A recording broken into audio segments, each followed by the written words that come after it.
கேட்கும்போது உங்களுக்கு பனிக்கூட தண்ணி எல்லாமே போயிடுச்சு. அது வரைக்கும் போகல, நல்லா இருக்குன்னுட்டு 2, 3 பாட்டில் கிட்ட தண்ணி விடும்போது உங்களுக்கு வெஜினல்ல தண்ணி சுத்தமா போயிடுச்சுன்னு 2, 3 பாட்டில் கிட்ட விட்டுட்டாங்க.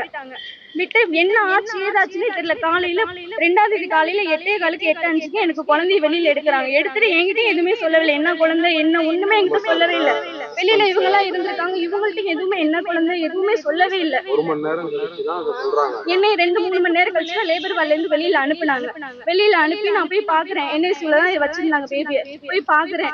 ஒண்ணுமே சொல்ல மாட்டேங்கிறாங்க சார். குழந்தைக்கு என்ன ஆச்சு ஏதாச்சுன்னு கேட்டா நாங்க சொல்றோம் 48 மணி நேரம் தான் எதா இருந்தாலும் நாங்க கழிச்சு சொல்ல முடியும்னு சொல்லிட்டாங்க. சரி நாங்களும் வெயிட் பண்ணிட்டே இருந்தோம். தொட்டதுக்கெல்லாம் போய் அதை பில்லு போட்டோம் மட்டும் தான் சொல்றாங்களே தவிர என்ன ஆச்சு குழந்தைக்கு என்ன ஆச்சுன்னு கேட்டா எல்லா வகையான ட்ரீட்மெண்ட் போயிட்டு இருக்கு. நாங்க என்னன்னு நாங்க சொல்றோம். 3 நாளா ஒரு குழந்தை டாக்டர் பார்த்துட்டு ஒரு 3 நாளா ஒரு குழந்தைக்கு என்ன கண்டிஷன் இன்னைக்கு எலெக்ஷன் ரிசல்ட்டா இருக்கு.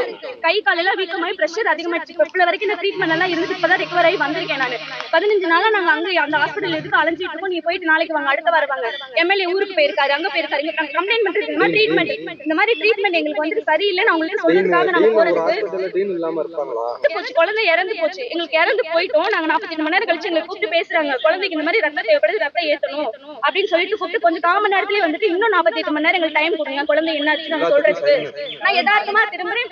குழந்தை பல்ஸ் எல்லாமே ரொம்ப கம்மியாயிடுச்சு. அப்ப கிட்டக்க பாக்குறேன் கை கால் எல்லாமே விரைச்சு போய் நீளம் ஆயிடுச்சு. குழந்தையே நான் உள்ள NICUல கத்துறேன். அதுக்கப்புறம் சொல்றாங்க பேபி இந்த மாதிரின்னு சொல்லி. இறந்ததுல சந்தேகம் என்ன ட்ரீட்மெண்ட்ங்கிறது ஒழுங்கா சொல்ல மாட்டேன்ட்டாங்க. எதனால எப்படின்னு எங்களை வந்துட்டு மிரட்டுறாங்க சார். ரொம்ப மிரட்டுறாங்க. நாங்க போய் கேட்கறதுக்கு எங்க வேணா போய் பாத்துக்கோ. 2 வாரமா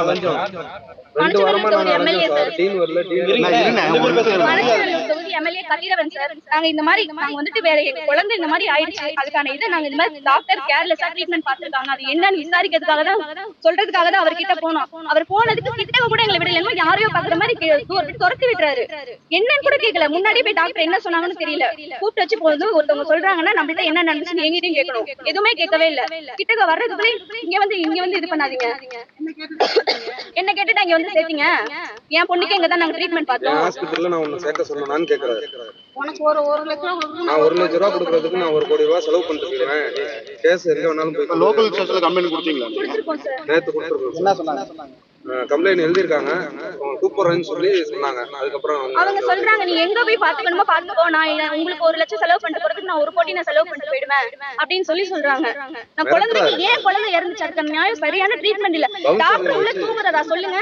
நான் வந்துட்டு எனக்கு ரொம்ப குளிர்து ஷிவரிங் ஆகுது. காலு கையெல்லாம் ரொம்ப நடுங்குது. ஏசி ஆஃப் பண்ணுங்கிறதுக்கு மேடம் உள்ள தூங்குறாங்க. அங்கதான் இருக்கு ஏசி சுவிட்ச். அது கொஞ்சம் அட்ஜஸ்ட் பண்ணிக்கோங்க. வெளியில போய் அந்த இன்னொரு ரூம்லயே போயிடுச்சு. 5 வருஷம் கழிச்சு எனக்கு இப்பதான் வந்துச்சு. அந்த குழந்தையே போயிடுச்சு.